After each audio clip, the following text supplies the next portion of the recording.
Dan karena rajinnya dia menulis sampai banyak orang yang belajar dari beliau, akhirnya Allah Subhanahu wa taala mewahyukan kepada Idris kalau semua orang yang berbuat kebaikan di muka bumi itu Idris akan diberikan pahala mereka.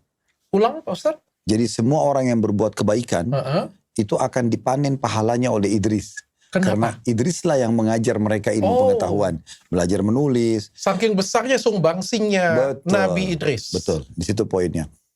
Dan tentu cerita beliau tidak terlalu banyak diangkat dalam Al-Quran, karena yang terpenting adalah bagaimana kita belajar dan mengambil ibrah, pelajaran daripada kehidupan beliau. Makanya saya biasa kalau membedah tentang serial Nabi dan serial sahabat, selain membaca biografi beliau, maka saya biasa menitik beratkan di ad-durus wal ibar, pelajaran-pelajaran yang bisa diambil dari kehidupan beliau, karena itu pesan yang Allah ingin sampaikan kepada kita.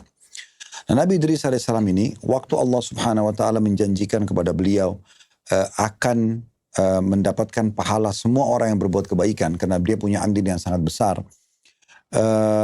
maka dia pun mengatakan kepada malaikat Jibril pada saat datang membawa berita ini, tolong sampaikan saya ke langit, saya ingin bertemu dengan Allah dan meminta agar umur saya dipanjangkan dan supaya saya bisa lebih banyak lagi berbuat kebaikan. Maka malaikat tersebut pun minta izin sama Allah sampai tiba di langit keempat. Karena langit ini ada 7 lapis langit. Langit yang pertama di atas kepalanya dikenal dengan langit dunia.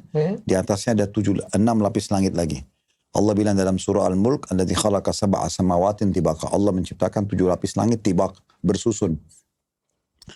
Maka sampai di langit keempat, malaikat maut bertemu dengan malaikat yang membawa Nabi Idris. Kemudian malaikat maut ini ditanya oleh malaikat yang bersama Nabi Idris, kamu mau kemana? Dia bilang, saya mau mencabut ruhnya Idris di langit keempat. Maka malaikat yang bersama mengatakan, ini bersama saya Idris. Gitu.